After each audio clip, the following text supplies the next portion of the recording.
Welcome to Zee Telugu news. దేశీయ stock మార్కెట్లు నష్టాల్లో కొనసాగుతున్నాయి. ఇక బులియన్ మార్కెట్లు సైతం నష్టాల్లో ట్రేడ్ అవుతున్నాయి. 24 క్యారెట్ల 10 గ్రాముల గోల్డ్ 1200, అలాగే సిల్వర్ 5000 వరకు నష్టపోయాయి. మరోవైపు క్రూడ్ ఆయిల్ $94.55 వద్ద ట్రేడ్ అవుతుంది. మరోవైపు ఆర్బీఐ రెపో రేటును యథాతథంగా ఉంచడం బ్యాంకింగ్ షేర్లపై ప్రభావం చూపుతుందా? మార్కెట్ కు ఆర్బీఐ నిర్ణయం కలిసి వస్తుందా లేదా అనే విషయాన్ని మార్కెట్ ఎక్స్పర్ట్ జీవి సత్యనారాయణ గారిని అడిగి తెలుసుకుందాం. నమస్తే అండి సత్యనారాయణ గారు. సత్యనారాయణ గారు నమస్తే అండి. ఆర్బీఐ రెపో రేటును మార్చలేదు. స్టాక్ మార్కెట్ పై అంటే దీని ప్రభావం ఎంతవరకు ఉంటుంది? బ్యాంకింగ్ సెక్టార్ కు బూస్ట్ అనుకోవచ్చా ఇది? ఓకే, ప్రతి 2 నెలలకు ఒకసారి ఆర్బీఐ వాళ్ళు వడ్డీ రేట్లు అనౌన్స్ చేయడం జరుగుతుంది. అది ఈ రోజు ఉదయం 10 గంటలకు అనౌన్స్ చేసిన తర్వాత సేమ్ యాజ్ టీజ్గానే ఉంచడం జరిగింది. రెపో రేటు 5.25% వద్ద స్థిరంగానే ఉంచారు. దాన్ని ఏకగ్రీవంగా అనౌన్స్ చేయడం జరిగింది.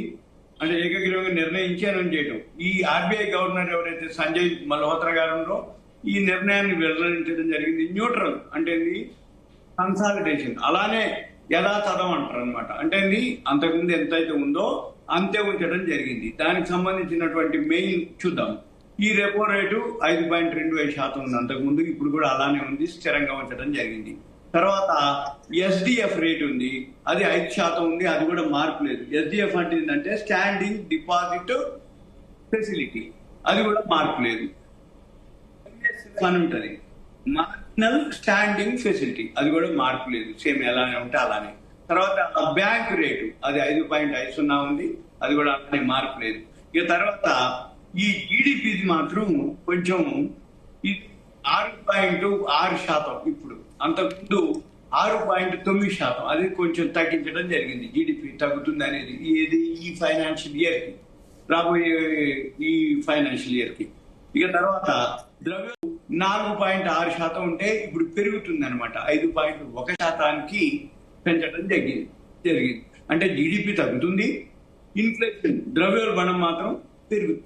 ఎందుకు ద్రవ్యోల్బణం పెరుగుతుంది అంటే ముడిచముడు ఎప్పుడైతే ఫిబ్రవరి 28 యుద్ధం ఇరాన్ అమెరికా స్టార్ట్ అయిందో అక్కడి నుంచి మార్చి, ఏప్రిల్, మే, జూన్ లో ఉన్నాం.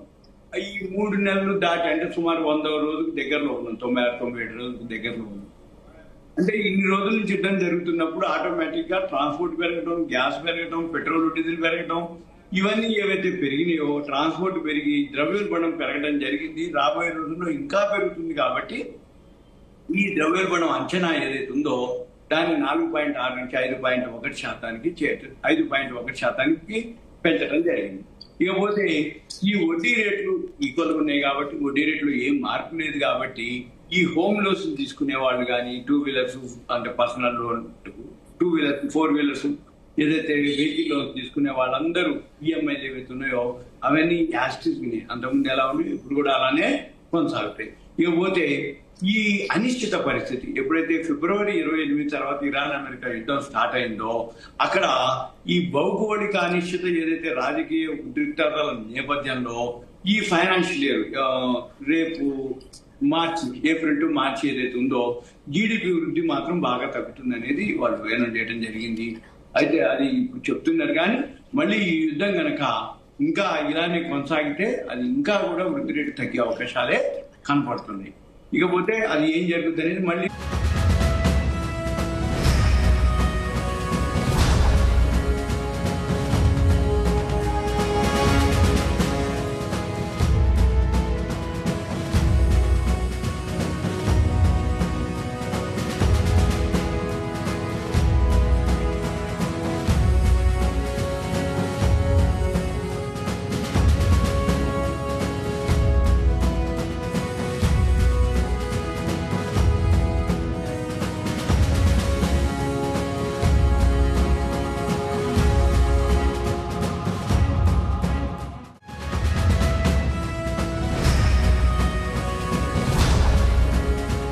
దాన్ని 5.1% చేయటం జరిగింది. ఇలా గనక యుద్ధం ఇలానే కొనసాగితే అది తర్వాత మళ్ళీ 2 నెలల తర్వాత సవరించడం కూడా జరుగుతుంది. యుద్ధం కనుక ఆగిపోతే మళ్ళీ సవరించడం కూడా, తగ్గించడమా పెంచడం అనేది ఇప్పుడు ఉన్న ఈ సిచ్యువేషన్ లో ఈ మీటింగ్ లో చెప్పింది 5.1% ద్రవ్యోల్బణం పెరుగుతుందని చెప్పేసి అంచనా చేయడం జరిగింది. ఇక ఫారెక్స్ ఏవైతే ఈ ఎన్ఆర్ఐలు ఎవరైతే ఉన్నారో వాళ్ళు ఎక్కడ ఏ దేశం బాగుంటే ఆ దేశంలో పెట్టుబడి పెడతారు. ఎప్పుడైతే ఈ ఫిబ్రవరి 28 తర్వాత ఈ ముడి చమురు పెరుగుతూ వచ్చిందో, ప్రపంచంలో ఏవైతే ఆర్థిక వ్యవస్థ, ప్రపంచ దేశాలన్నీ ఆర్థిక వ్యవస్థ చిన్నభిన్నం అవుతున్నాయో, ఏ కరెన్సీ ఏదైతే ఉందో అది ఆల్ టైమ్ లోకి రావడం జరిగింది. ఈ ఆల్ టైమ్ లోకి రావడానికి రీజన్ ముడి చమురు ధర పెరగటం, కొనుక్కునే వస్తువులు ధరలు పెరగటం, దాంతో ఏ దేశం కరెన్సీ అయినా ఆ రూపీ లోకి రావటం, దాంతో మన దగ్గర ఉన్నటువంటి ఫారిన్ కరెన్సీ నిల్వలు అంటే నిధులు షేర్ మార్కెట్ లో ఎవరైతే ఉంటారో ఎఫ్ఐఐలు foreign institutional investors, FPI foreign portfolio investors, వాళ్ళందరూ అమ్మకాలు ఎక్కువ చేసి వాళ్ళందరూ ఫండ్స్ అన్ని వెనక్కిపోవడంతో మన రూపాయి ఆల్ టైమ్ లోకి కూడా రావడం జరిగింది. మళ్ళీ ఇప్పుడు కొంత రికవరీ జరుగుతుంది. కానీ ఓవరాల్ గా మళ్ళీ నిన్న లేటెస్ట్ గా ఒక అనౌన్స్మెంట్ కూడా చేయడం జరిగింది. లాంగ్ టర్మ్ క్యాపిటల్ గెయిన్స్ ఏదైతే ఉందో ఈ లాంగ్ టర్మ్ క్యాపిటల్ గెయిన్స్ ఎఫ్ఐఐలోకి తీసేయటం జరిగింది. 12.5% ఉండేది తీసేస్తే ఎఫ్ఐఐలు మళ్ళీ మన ఇండియాలో ఇన్వెస్ట్ చేస్తారనే ఉద్దేశం. దానికి రాష్ట్రపతి ఆమోదం కావాలి. రాష్ట్రపతి ఆమోదం అయిపోగానే అయిపోతుంది, అదంతా ఫార్మాలిటీస్ అయిపోతుంది. అప్పుడు ఆటోమేటిక్ గా మళ్ళీ ఎఫ్ఐఐలు బయింగ్ లోకి వస్తే మన రూపాయి బలోపేతం అవుతుంది. దానికి సంబంధించినటువంటి ఫారెక్స్ సంబంధించినటువంటి ఎన్ఆర్ఐ పెట్టుబడులకు సంబంధించినటువంటి ఇంట్లో కావడం కోసం ఈ ఆర్బీఐ వాళ్ళు చర్యలు తీసుకోవడం జరుగుతుంది. దీన్ని ఓవర్సీఐ అంటారు, అంటే ఓవర్సీస్ సిటిజన్స్ ఆఫ్ ఇండియా అన్నమాట. దీన్ని వాళ్ళు పెట్టే పరిమితిని కూడా పెంచడం కూడా జరిగింది, ఏది మన ఇండియన్ మార్కెట్ లో పెట్టడానికి. అయితే ఈ ఏదైతే ఫిక్స్డ్ డిపాజిట్లు అనుకోండి, పర్సనల్ లోన్లు అనుకోండి, హోమ్ లోన్లు అనుకోండి, ఈఎంఐలు అన్ని కూడా యాస్టీజ్గానే ఉంటాయి అన్నమాట. ఇది జనరల్ గా వాళ్ళ రిజర్వ్ బ్యాంక్ యొక్క. అయితే మళ్ళీ 2 నెలలు, ఇప్పుడు మనము జూన్ 5వ తారీఖు వాళ్ళు జరిగింది, మళ్ళీ 2 నెలలు జూలై, మళ్ళీ ఆగస్టు 5వ తారీఖు 6వ తారీఖుల్లో సేమ్ మళ్ళీ 5వ తారీఖు ఉంటుంది అన్నిటి. జనరల్ గా ఏంటిది అంటే ఏదైతే ఆర్బీఐ వడ్డీ రేట్స్ ఉన్నాయో ప్రతి 2 నెలలకు ఒకసారి జరుగుతాయి. కాబట్టి మనం చూడవలసింది ఏంటిదంటే ఆర్బీఐ డేట్స్ చూసుకుంటే చాలు, ప్రతి 2 నెలలకు ఒకసారి, సింపుల్ గా, అంతకుమించి ఉండదు. Right, next. ఓకే అండి, సత్యనారాయణ గారు, మనం చూసుకుంటే ఆర్బీఐ బంగారం అమ్మిందన్న వార్తలు అయితే స్టాక్ మార్కెట్ ఫాల్ కు ప్రధాన కారణం అనుకోవచ్చా? అది కాదు, తప్పది. అది ఏం జరిగింది అంటే ఏదైతే అమ్మకం అంటే బ్లూంబెర్గ్ అన్నమాట. అది ఈ బ్లూంబెర్గ్ వాళ్ళు ఒక అనౌన్స్మెంట్ చేయడం జరిగింది, కానీ అది తప్పు అని చెప్పేసి మన వాళ్ళు అనడం జరిగింది.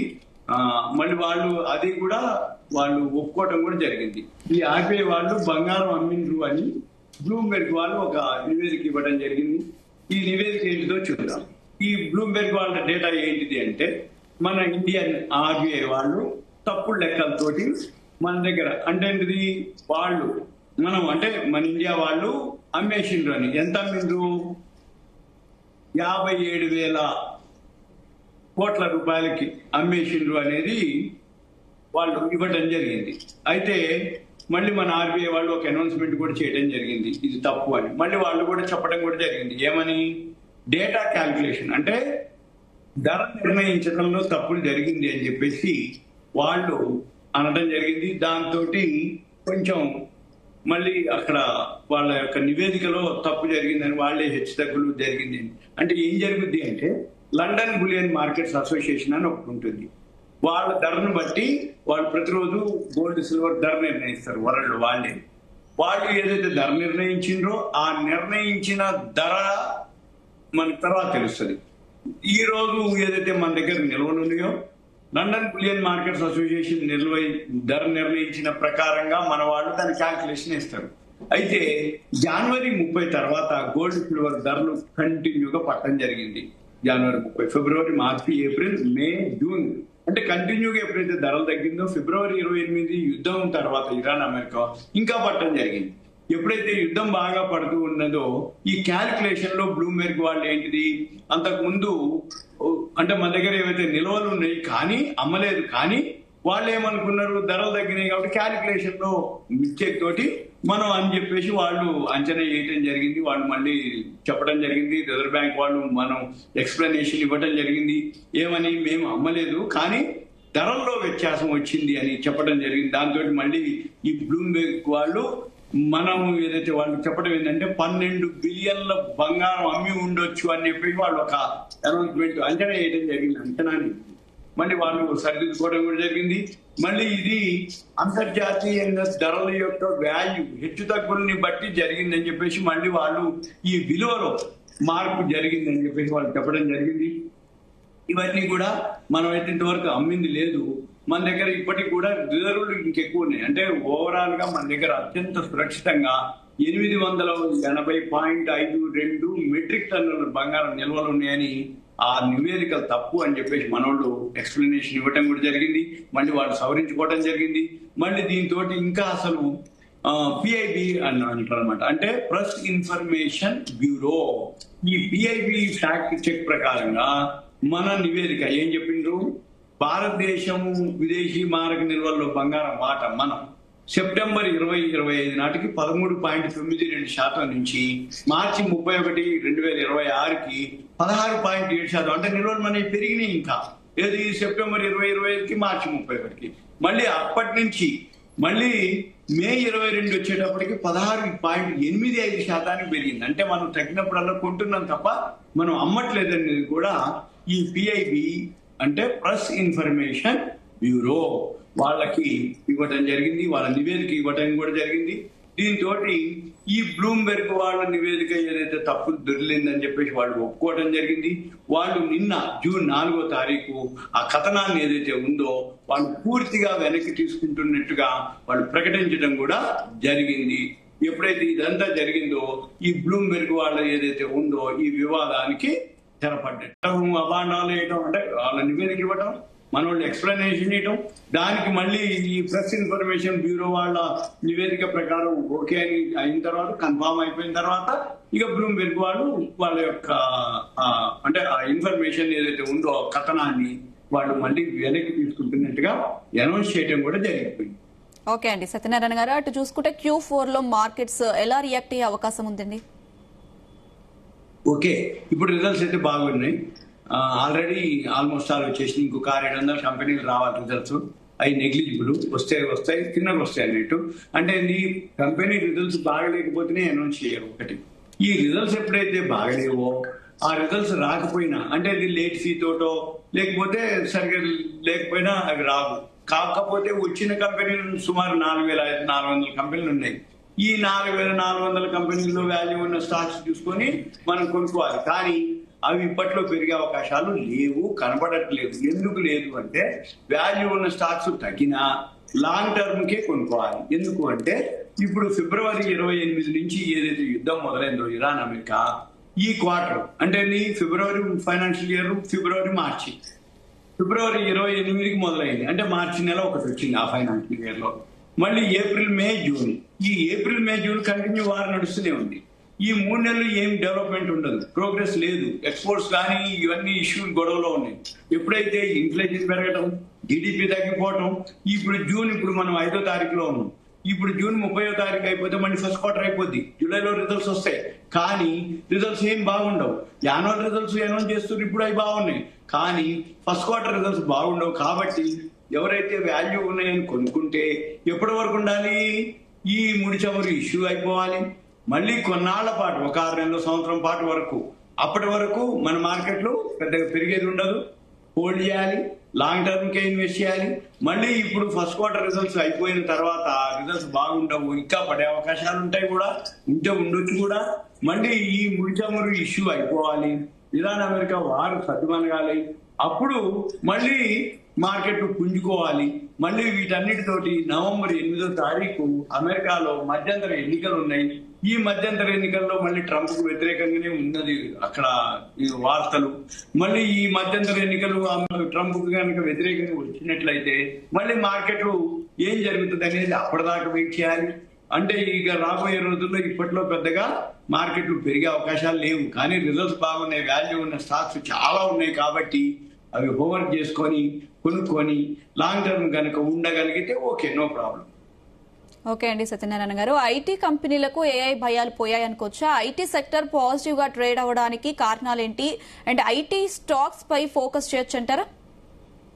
ఓకే, ఇప్పుడు ఐటీలో మెయిన్ ఏమిటి అంటే ఈ ఏఐ టూల్ తోటి ఆర్టిఫిషియల్ ఇంటెలిజెన్స్ ఏదైతే ఉందో దాంతో కొంచెం మార్కెట్ లో సాఫ్ట్వేర్ కంపెనీలు అవన్నీ బాటంకి రావడం జరిగింది. మళ్ళీ వీళ్ళు కూడా ఏఐ టూల్ కి వెళ్ళటం జరుగుతుంది. ఎప్పుడైతే మన ఐటీ కంపెనీలు కూడా ఏఐ టూల్స్ కి వెళ్తారో ఆటోమేటిక్ గా మన మార్కెట్ కూడా మళ్ళీ ఐటీ కంపెనీలకి ఓకే, నో ప్రాబ్లం, పెద్ద ఇబ్బంది ఏమి ఉండదు. కాకపోతే అది కూడా వెయిట్ చేయాలి. ఈ ఏఐ టూల్స్ కూడా కన్వర్ట్ అన్న కావాలి. ఏఐ టూల్స్ మీద ఏదన్నా అప్డేట్ అవ్వాలి వీళ్ళు, అప్పుడే మళ్ళీ మన ఐటీ కంపెనీలు పెరిగే అవకాశాలు ఉన్నాయి. ఓకే అండి సత్యనారాయణ గారు, మిడ్ స్మాల్ క్యాప్స్ లో జోరు కనిపిస్తుంది. ఇప్పుడున్న పరిస్థితుల్లో ఎలాంటి షేర్స్ లో పెట్టుబడులు పెట్టొచ్చు అంటారు? Okay, mid and small cap okay, అది ఇప్పుడు మనకి టైం సరిపోదు. కాకపోతే మనం ఇంకో వీడియోలో ఎప్పుడన్నా సెపరేట్ లిస్ట్ తయారు చేసి మిడ్ అండ్ స్మాల్ క్యాప్ లో వాల్యూ ఉన్నాయి, మల్టీ బ్యాగర్స్ ఉంటాయి కొన్ని, అవి మనం ఎక్స్ప్లెయిన్ చేద్దాం. ఎందుకంటే ఇంకొక 2 రోజులు అయిపోతే మొత్తం అయిపోతాయి. ఇక అప్పుడు ఫిల్టర్ చేస్తే స్కానర్లు ఉంటాయి, స్క్రీనర్లు ఉంటాయి. మల్టీ బ్యాగర్లు కనుక మనం హోంవర్క్ చేసి స్మాల్ క్యాప్ లో మిడ్ క్యాప్ లో అవి కొన్ని చెక్ లిస్ట్ ఉంటుంది అన్నట్టు. అంటే ఏంటిదంటే ప్రమోటర్ స్టేక్ ఎక్కువ ఉండాలి, ఈక్విటీ చిన్నగా ఉండాలి, లాభాలు ఎక్కువ ఉండాలి. అవి మనం ఫిల్టర్ చేసి స్కానర్ ద్వారా తీసుకొని ఒక 4-5 కంపెనీలో ఎన్నో మనం ఎక్స్ప్లెయిన్ చేద్దాం. నెక్స్ట్ వీడియోలో ప్లాన్ చేద్దాం. ఓకే అండి సత్యనారాయణ గారు, బ్యాంకింగ్ సెక్టర్ నిన్న నేడు లాభాల బాట పడ్డాయి. ఇప్పుడు ఇన్వెస్ట్ చేయొచ్చు అంటారా? ఓకే, ఇంకా బ్యాంకింగ్ సెక్టర్ పెద్దగా ఏమి ఉండదు ఎఫెక్ట్. ఎందుకంటే ఆర్బీఐ క్రెడిట్ పాలసీ అనౌన్స్మెంట్ ముందు ఏం జరుగుతుంది అని చెప్పేసి బ్యాంక్ షేర్లు అన్ని పెంచుతారు. మళ్ళీ తర్వాత వాళ్ళ ఆర్బీఐ క్రెడిట్ పాలసీ అయిపోయిందా ఇంకా మళ్ళీ ఏమి ఉండదు, న్యూట్రల్ గా ఉంటుంది. కాకపోతే వాల్యూ ఉన్న బ్యాంకింగ్ స్టాక్స్ చూసుకొని అవి మూవ్మెంట్ ఉంటాయి. ఎందుకంటే ఇవాళ శుక్రవారం, వీక్లీ, ఫ్రైడే, రేపు సెలవు, మళ్ళీ సోమవారం, మంగళవారం, అంటే మంగళవారం మళ్ళీ వీక్లీ ఎక్స్పైరీ ఉంటుంది. మళ్ళీ మంగళవారం కొంచెం షార్ట్ కవరింగ్ వస్తే రావచ్చు మంగళవారానికి. ఈ బ్యాంకింగ్ షేర్ లో ఏది బాగుంటుందో చూసుకొని అవి కనుక కొనుక్కుంటే నో ప్రాబ్లం, ఏం కాదు. బ్యాంకింగ్ షేర్లు ఓకే, ఎందుకంటే ఏదైతే ఆర్బీఐ క్రెడిట్ పాలసీ ఉందో న్యూట్రల్ గానే ఉంది కాబట్టి బ్యాంక్ షేర్ల మీద పెద్దగా ఎఫెక్ట్ ఏమి ఉండదు. కానీ వల్టాలిటీ ఉంటుంది, అంటే అప్ అండ్ డౌన్ ఉంటాయి. అంటే expiry, opening day, closing day, దాన్ని బట్టి అవి కొంచెం మూవ్మెంట్ ఉంటాయి. అది కొంచెం మనం గమనిస్తాం. ఓకే అండి సత్యనారాయణ గారు, అటు చూస్తే క్రూడ్ ఆయిల్ $95 వద్ద అయితే ట్రేడ్ అవుతుంది. మరోవైపు యుద్ధ భయాలు ఇప్పట్లో తగ్గడం లేదు. మరి ఇలాంటి టైంలో ఇన్వెస్టర్లు ఎలాంటి జాగ్రత్తలు తీసుకోవాలి? ఓకే, ఈ బ్రెంట్ ఆయిల్ ముడిచమురు ఏదైతే ఉందో ఇరాన్ అమెరికా చర్చలు అవుతున్నాయి అనగానే తగ్గుతుంది, యుద్ధం మొదలవుతుంది అనగానే మళ్ళీ పెరుగుతుంది. కానీ ఈ మధ్య కాలంలో ఏమి లేదు, అక్కడే ఉంటుంది. అంటే ఇప్పుడు $94.38 ట్రేడ్ అవుతుంది ముడిచమురు బ్రెంట్ ఆయిల్. అంటే $100 90 నుంచి 100 మధ్యలోనే, 95, 96, 97లోనే. అంటే ఇది $1, $2 అటు ఇటుగా జరుగుతుంది. కాబట్టి క్రూడ్ ఆయిల్ ఏదైతే ఎఫెక్ట్ ఉందో మనం చూడవలసింది ఏం లేదు. ముడి చమురు పెరిగిందా మన మార్కెట్లు తగ్గుతాయి, గోల్డ్ సిల్వర్ పడుతుంది. ముడి చమురు తగ్గింది, గోల్డ్ సిల్వర్ పెరుగుతుంది, షేర్ మార్కెట్ పెరుగుతుంది. ఇప్పుడు ముడి చమురు అక్కడే ఉంది బ్రెంట్ ఆయిల్. అంటే ఏంది, అమెరికా వాళ్ళు యుద్ధం చేసే ఉద్దేశం లేదు అంటున్నారు, చర్చలు అని చెప్తున్నారు, అణ్వాయుధాలు అప్పచెప్పమంటున్నారు. ఇరాన్ వాళ్ళు ఏమంటారు, చర్చలు ఓకే కానీ అణ్వాయుధాలు అప్పచెప్పేది లేదు అంటున్నారు. యుద్ధం జరగట్లేదు కానీ జరగకుండా ఆగట్లేదు, యుద్ధం జరుగుతుంది కానీ ఇక్కడ ఏం లేదు, అంటే కంటిన్యూ అవుతుంది. అందుకని ఈ ముడి చమురు ఏమవుతుంది, అక్కడే ఉంటుంది. ఎప్పుడైతే మనం చూడవలసింది ఏంటిది, యుద్ధం ఆగిందా, చర్చలు జరిగినాయా అనేది ఏం చెప్తుంది అంటే ముడి చమురే. ముడి చమురు 90 లోపు వచ్చేసింది, దిగిపోతూ వచ్చింది అంటే అక్కడ పాజిటివ్ లో ఉన్నట్టు, అక్కడ చర్చలు జరుగుతున్నట్టు, యుద్ధ వాతావరణం సమసిపోయినట్టు. సపోజ్ ఇది ముడి చమురు $94, $95, $100 దగ్గరికి వచ్చింది అనుకోండి, అక్కడ యుద్ధ వాతావరణం కొంచెం సీరియస్ ఉందని అర్థం. ఇక అదే గమనించాలి అంతే తప్ప మనకి లేటెస్ట్ న్యూస్ ఎప్పుడు కూడా అప్డేట్ కావు, చాలా లేట్ అవుతాయి కానీ తెలుస్తాయి. కానీ ఫస్ట్ సిమ్టమ్స్ ముడి చమురు మీద చూపిస్తుంది, ఫస్ట్ సిమ్టమ్స్ బ్రెంట్ ఆయిల్ మీద చూపిస్తుంది. మనకి ఈ చర్చలు జరుగుతున్నాయా జరగట్లేదా, ఇరాన్ ఖండించిందా, అమెరికా ఓకే అన్నదా లేదా అనేది ఈ బ్రెంట్ ఆయిల్ చెప్తుంది. బ్రెంట్ ఆయిల్ పెరుగుతూ వచ్చింది అంటే అక్కడ సీరియస్ అవుతుంది, బ్రెంట్ ఆయిల్ తగ్గుతూ వచ్చిందంటే అక్కడ సామరస్య చర్చలు జరుగుతున్నాయి అనేది అర్థం అనమాట. ఫస్ట్ దీని తర్వాత న్యూస్, అంటే ఫస్ట్ ఇక్కడ ఎఫెక్ట్ ఉంటుంది, దాని తర్వాత న్యూస్ వస్తాయి. మనం ఆ న్యూస్ ఏదైతే ఉందో మనం ఫాలో అవ్వాల్సింది ఈ బ్రెంట్ ఆయిల్. ఈ బ్రెంట్ ఆయిల్ ఏదైతే ఉందో ఇప్పుడు ఫ్లాట్ ఉంది కాబట్టి అక్కడ మామూలుగానే ఉన్నట్టు అదొకటి. ఇంకొకటి, ప్రతిరోజు మనకి ఉదయం పూట వస్తుంది న్యూస్, ఎందుకు న్యూస్ ఉదయం పూట వస్తుంది అంటే అమెరికాలో నైట్ టైము, మనకి డే టైం. అమెరికాలో డే టైం అయ్యేటప్పటికి మనకి నైట్ టైం. వాళ్ళు ఏం చెప్తారు, ఏం చేస్తారు, ఇరాన్ వాళ్ళకి ఏమంటారు అనేది టైం తీసుకుంటుంది. అమెరికా వాళ్ళు నైట్ టైం అంటే మనకి వాళ్ళ డే టైంలో మనకి నైట్ టైం. వాళ్ళు చెప్పిన తర్వాత తెల్లారి ఉదయం పూట మనకి తెలుస్తుంది ఇరాన్ వాళ్ళు ఖండించిండ్రా, ఓకే అన్నారా అనేది. దాన్ని బట్టి ఈ ముడి చమురుతారు చెప్తుంది. మన పని సింపుల్ గా క్రూడ్ ఆయిల్ అయితే ఫ్లాట్ గానే ఉంది, పెద్దగా ఏం మూవ్మెంట్ లేదు. గోల్డ్ సిల్వర్ కూడా మైనస్ లోనే ఉంది, అవి కూడా ఏమి లేదు. ఇప్పుడు ఒక 1500 దాకా గోల్డ్ పడ్డది, ఒక 5000 దాకా సిల్వర్ ఫాల్ లోనే ఉంది, అంటే డౌన్ లోనే ఉంది. ఓకే అండి సత్యనారాయణ గారు, Q4 రిజల్ట్స్ దగ్గర అంటే దగ్గర అన్ని కంపెనీలు విడుదల చేశాయి. ఇప్పుడు మంచి స్టాక్స్ పిక్ చేసుకోవాలనుకునే వారు ఎలాంటి స్టాక్స్ మీద ఫోకస్ చేయొచ్చు అంటారు? ఓకే, సెక్టార్ వైజ్ ఉంటాయి. మనం ఏం చేయాలంటే సెక్టార్ వైజ్ అంటే ఏంటంటే 83 సెక్టార్లు ఉంటాయి. ఈ 83 సెక్టార్లు ఏరోస్పేస్ అని, అగ్రికల్చర్ అని, బ్యాంకింగ్ అని, ఆటో అని, ఆటోమొబైల్స్ అని, బ్యాంక్స్ అంటే ప్రైవేట్ బ్యాంకులు ఉంటాయి, గవర్నమెంట్ బ్యాంకులు ఉంటాయి, బేవరేజెస్ అని, క్యాపిటల్ గుడ్స్ అని, సిమెంట్ అని, కెమికల్స్ అని, కమర్షియల్ అని, కన్స్ట్రక్షన్ అని, రియల్ ఎస్టేట్, డైవర్సిఫైడ్, మళ్ళీ ఎఫ్ఎంసీజీ, ఎలక్ట్రిక్ గూడ్స్ అని, ఫెర్రస్ అని, ఫైనాన్స్ అని, ఫుడ్ ప్రాసెస్ అని, గ్యాస్ అని, హెల్త్ కేర్, మళ్ళీ హౌస్ హోల్డ్ ప్రొడక్ట్స్ అని, ఇన్సూరెన్స్, ఐటీ, హార్డ్వేర్, సాఫ్ట్వేర్, మళ్ళీ metals, non metals, non ferrous, తర్వాత మామూలుగా paper industries, personal products, petroleum products, pharmaceutical, power, printing, real estate, retailing, telecom, తర్వాత textile, transport, టైర్లు, ఇట్లా 83 సెక్టార్లు ఉంటాయి. ఈ 83 సెక్టార్లలో ఏ రిజల్ట్స్ రాని వదిలేసి ఉన్న వాటిల్లో వాల్యూ ఉన్న స్టాక్స్ ని మనం కొన్ని సెలెక్ట్ చేసుకొని అవి గనక కొనుక్కోగలిగితే ఓకే. అవన్నీ మనము ఇప్పుడు పేర్లు కాదు, మనం ఇంకో వీడియోలో సపరేట్ గా సెక్టార్ వైజ్ ఒక సెక్టార్ తీసుకొని ఏ సెక్టార్ లో ఏమేమి ఉన్నాయి. ఉదాహరణకి ఏరోస్పేస్ లో ఏమేమి బాగా వచ్చింది, ఏమేమి ఎంత పర్సెంటేజ్ గ్రోత్ వచ్చింది, అవి మనము చూసి చెప్పచ్చు. ఉదాహరణకి ఏరోస్పేస్ లోకి వచ్చేటప్పటికి జేకే ఎంటర్ప్రైజెస్, KAY కంపెనీ పేరు, అది 179 రూపాయలు ఉంది. అది మంచి రిజల్ట్స్ రావడం జరిగింది. జేకే అన్నమాట. పోయిన సంవత్సరం 7 కోట్ల లాభం వస్తే ఈ సంవత్సరం 216 కోట్లు లాభం రావడం జరిగింది.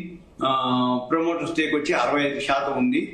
Company already okay. ఇలా మనం కొన్ని కంపెనీలు మనం సెలెక్ట్ చేసుకొని మనం ఎక్స్ప్లెయిన్ చేయడానికి వీలవుతుంది. ఇకపోతే నెక్స్ట్ వచ్చి sigma advanced system, sigma advanced system, అది కూడా టర్న్ అరౌండ్ అయింది. అంతకుముందు లాస్ లో ఉన్నటువంటి కంపెనీ 30 కోట్లు మైనస్ లో ఉంటే ఈ సంవత్సరం 265 కోట్లు ప్రాఫిట్ లో చూపిస్తున్నారు.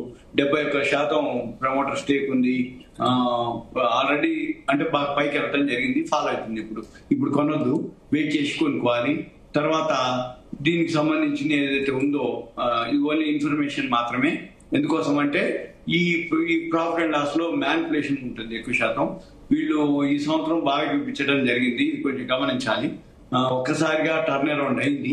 కొంచెం ఈ చార్ట్ అయితే బాగా పైకి వెళ్ళిపోయి ఇప్పుడు ఫాలో అవుతుంది. ఇప్పుడు టెక్నికల్ ఇప్పుడు ఎంటర్ కావద్దు, కాకపోతే వాల్యూ ఉందని అనుకుంటే నెక్స్ట్ బాగా తగ్గినాక కొనుక్కోవాలి. ఇట్లా మనం ఒక్కొక్క సెక్టార్ లో ఏదైతే కంపెనీలు ఉంటాయో చూడాలన్నట్టు, బ్రాండ్ చూడాలి, ఆ వెబ్సైట్ లోకి వెళ్ళాలి. ఎవరైతే ఈ వీడియో చూస్తున్నారో ఏదైతే షేర్ కొనుక్కుందాం అనుకున్నారో ఆ వెబ్సైట్కి వెళ్ళాలి. ఆ కంపెనీ ప్రోడక్ట్ ఉందా లేదా, దానికి ఏమైనా రాయితీలు ఉన్నాయా లేవా, సబ్సిడీలు ఉన్నాయా లేవా, అంతకు ముందు నుంచి ఏం చేస్తుందో ఇవన్నీ మనము చూడాలి.